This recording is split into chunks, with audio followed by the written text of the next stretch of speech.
Hello मैत्रिणींनो, आपल्या सर्वांची आवडती मालिका हळद रुसली कुंकू हसलं या मालिकेच्या आजच्या शनिवार 2 ऑगस्टच्या एपिसोडमध्ये एक जबरदस्त ट्विस्ट आलाय. आजपर्यंत या मालिकेतला सगळ्यात मोठा ट्विस्ट. मग नेमकं घडलंय तरी काय आणि बाजाबाईला तुरुंगात जाण्याची वेळ का आली, कृष्णाने तिला तुरुंगात कसं धाडलं, हे सगळं जाणून घेण्यासाठी हा व्हिडिओ शेवटपर्यंत नक्की पहा. कृष्णा ही शहरातून घरी पोहोचते. तिला घरी आलेलं पाहून तिला लगेचच भक्ती विचारते, काय ग कृष्णे, भेटली का पूजा, कशी आहे, तुझ्याशी नीट बोलली ना? तर कृष्णा तिला सगळं खोटं सांगू लागते. हो भेटली ना, मी तिच्या हापिसात गेले होते.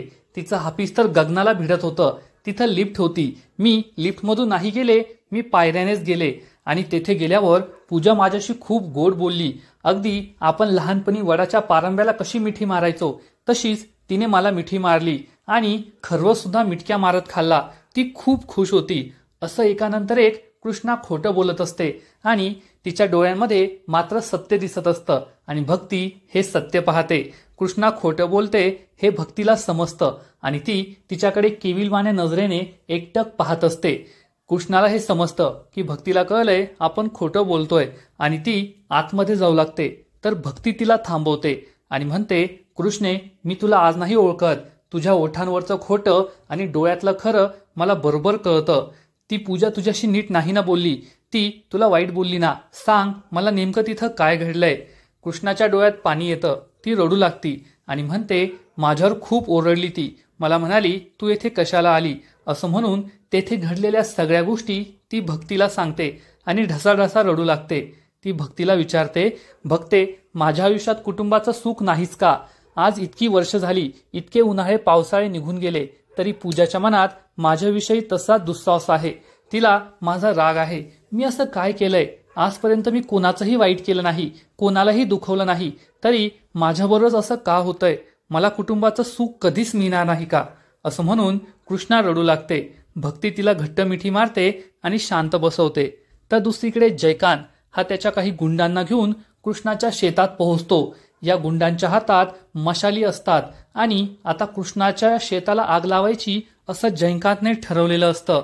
जयकांतला सगळ्या जुन्या गोष्टी आठवतात की जेव्हा जेव्हा त्याने कृष्णाची छेड काढली होती तेव्हा तेव्हा कृष्णाने त्याचा अपमान केलेला, हे सगळं त्याला आठवतं आणि तो विचार करतो, कृष्णे, गावात खूप उडायला लागली होती ना तू, आता तुला मी कसं जाळतो ते पहा, आणि ते सुद्धा अतिप्रचंड वेगाने. आणि तो आपल्या माणसांना कृष्णाच्या शेताला आणि गाईच्या गोठ्याला आग लावायला सांगतो आणि चांगलाच खुश होतो. मध्यरात्र होते. कृष्णा आणि भक्ती त्यांच्या घरी झोपलेल्या असतात. तेवढ्यात गाईच्या हंबरण्याचा आवाज येत असतो, ओरडण्याचा आवाज येत असतो. कृष्णा झोपेतून जागी होते आणि भक्तीला म्हणते, हा तर आपल्या स्वातीचा आवाज आहे. तर भक्ती तिला समजावून सांगते, स्वाती नसेल, बकुळाचा आवाज असेल. पण कृष्णा म्हणते, मला स्वातीचा आवाज चांगलाच ठाऊक आहे, हा तर आपल्या स्वातीचा आवाज आहे. काय झालं असेल, तिला बरं तर नसेल ना, तब्येत बिघडली असेल का, चल आपण जाऊन पाहू. असं म्हणून कृष्णा आणि भक्ती या दोघीही शेताकडे जाऊ लागतात. तेवढ्यात त्यांची आई सुद्धा हे पाहते आणि त्यांच्या मागे मागे जाऊ लागते. कृष्णा आणि भक्ती शेतात पोहोचतात तर संपूर्ण शेताला भली मोठी आग लागलेली असते. गोठ्याला आग लागलेली असते आणि स्वाती गाय जोर जोरात ओरडत असते. स्वतःला वाचवण्यासाठी ती ओरडत असते. भक्ती आणि कृष्णाला मोठा धक्काच बसतो. कृष्णाला आठवतं, काही महिन्यांपूर्वी या शेतात तिने स्वतः नांगरणी केली होती, स्वतः नांगर ओढला होता आणि आज त्या शेतात पीक आल्यानंतर शेताला आग लागली होती आणि गायींच्या गोठ्याला सुद्धा आग लागली होती. तिच्या गायीचा जीव धोक्यात होता.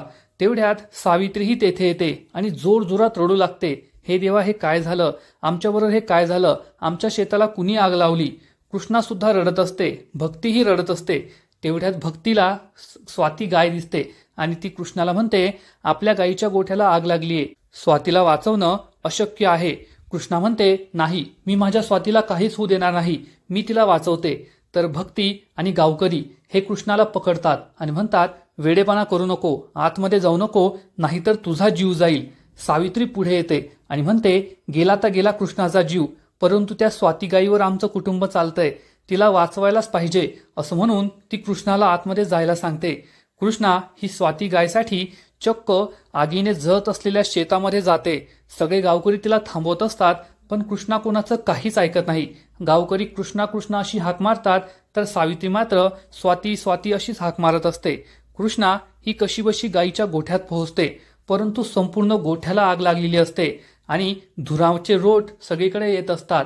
आता या गोठ्यातून बाहेर कसं पडायचं हाच प्रश्न कृष्णाला पडतो आणि तेथे इतका धूर असतो की कृष्णा ही चक्क बेशुद्ध पडते, जमिनीवर कोसळते. त्यामुळे सगळ्यांनाच मोठा धक्का बसतो. आता आपल्या कृष्णाचं काही खरं नाही हे भक्तीला समजतं आणि ती जोरजोरात रडू लागते. कृष्णा ही बेशुद्ध झालेली असते, पण त्याच वेळेस तिला तिच्या बाबांचा आवाज येतो. बाबांच्या आठवणी जाग्या होतात. बाबांनी तिला सांगितलं होतं की स्वाती गायीची तूच राखण करायची, तूच वर्षानुवर्ष तिला सांभाळायचं. त्यानंतर आपल्या बाबाने आत्महत्या केली होती. या घराची, या शेताची जबाबदारी आपल्याला दिली होती. हे सगळं कृष्णाला आठवतं आणि ती जोरात बाबा अशी म्हणून हाक मारून उठते. तेव्हा तिला आपल्या गायीचा जीव धोक्यात आहे हे समजतं. स्वातीला कसं वाचवायचं हाच प्रश्न तिला पडत असतो आणि ती यासाठी धडपडत असते. तर त्याच वेळेस आढळराव तेथे येतात. त्यांच्या हातात चक्क बाळजाबाईच्या हातातील सोन्याचं कडं असतं आणि ते म्हणतात, तुला या गावाची सरपंच व्हायचंय ना, इलेक्शनला उभं राहायचंय ना, पहा मी तुझ्या स्वप्नाची राख रांगोळी कशी करतो ते. असं म्हणून ते चक्क बाळजाबाईच्या हातातील हे सोन्याचं कडं आगीत फेकून देतात. म्हणजे उद्या आरोप हा बाळजाबाईवरच लागला पाहिजे आणि ते तेथून निघून जातात. कृष्णा ही कशीबशी या शेतातील गोठ्यातून गाईला घेते आणि या आगीतून बाहेर पडते. ती स्वातीचा जीव वाचवते. पण सावित्रीला गायीची पडलेली असते ती कृष्णाकडे ढुंकूनही पाहत नाही आणि कृष्णा ही चक्कर येऊन खाली कोसळते. सगळे गावकरी आणि भक्ती तिला सावरतात. तर इकडे गौतमी ही दुष्यंत जवळ येते आणि दुष्यंतला विचारते, पैशांची व्यवस्था होईल ना. दुष्यंत तिला समजावून सांगतो, एकदा का इलेक्शन झालं पैशांची व्यवस्था होईल, तू त्याची काळजी करू नको. त्यामुळे ती खूप खुश होते. दुष्यंत तिच्या जवळ येऊ लागतो तर गौतमी त्याला दूर लोटते आणि विचार करते, जोपर्यंत तू खरोखर किती श्रीमंत आहे हे मला कळत नाही तोपर्यंत मी तुला स्वतःवर हक्क दाखवू देणार नाही. कारण मला तुझ्यापेक्षा पैसा जास्त महत्वाचा आहे. पैसा हे माझ्यासाठी सर्वस्व आहे, असा विचार गौतमी करते. तर इकडे गावामध्ये बाळजाबाई ही घरात सगळ्यांना बोलून घेते. मैनावतीला बोलून घेते आणि विचारते, माझ्या हातातील 2 तोळ्याचं सोन्याचं कडं कुठे आहे, तुला दिसलं का. तेव्हा मैनावती सांगते, मला तर नाही दिसलं, आपल्या घरात चोरी झाली की काय. लगेचच बाळजाबाई ही जयकांत आणि दलपतला बोलून घेते आणि या दोघांना म्हणते, 1 तासाच्या आत मला ते सोन्याचं कडं सापडलं पाहिजे, नाहीतर मी पोलिसांमध्ये तक्रार करेल. पोलीस घरी येतील आणि मग सगळ्यांची चौकशी होईल. हे ऐकून घरातील सगळे घाबरतात. तेव्हा आढळराव हे सगळं ऐकत असतात, परंतु मला काहीही माहीत नाही असा त्यांचा आव असतो. पुढील एपिसोडमध्ये आपण पाहू की जेव्हा बाळजाबाईच्या हातातील सोन्याचं कडं शेतात मिळेल तेव्हा कृष्णा ही चक्क बाळजाबाईच्या नावाने पोलिसांमध्ये तक्रार करेल. पोलीस हे बाळजाबाईला पकडून नेतील. त्यामुळे दुष्यंत हा सुद्धा पोलीस स्टेशनमध्ये येईल. बाळजाबाई म्हणतील की जोपर्यंत ती कृष्णा माझी माफी मागत नाही तोपर्यंत मी पोलीस स्टेशनमधून घरी जाणार नाही.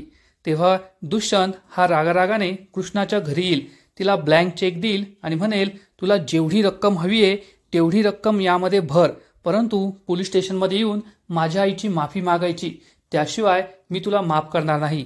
तर कृष्णा ही चक्क त्याच्या नजरेसमोरच हा ब्लँक चेक फाडून फेकेल आणि म्हणेल, मी बाळजाबाईची माफी मागणार नाही, त्यांनीच माझ्या शेताला आग लावली आहे. त्यामुळे सगळ्यांनाच मोठा धक्का बसेल. मग आता पुढे काय होईल हे तर कळेलच. परंतु तोपर्यंत हळद रुसली कुंकू हसलं या मालिकेचे असेच नवीन अपडेट्स सर्वात आधी जाणून घेण्यासाठी व्हिडिओला लाईक करा, शेअर करा आणि चॅनलला सबस्क्राईब करायला विसरू नका. खूप खूप धन्यवाद.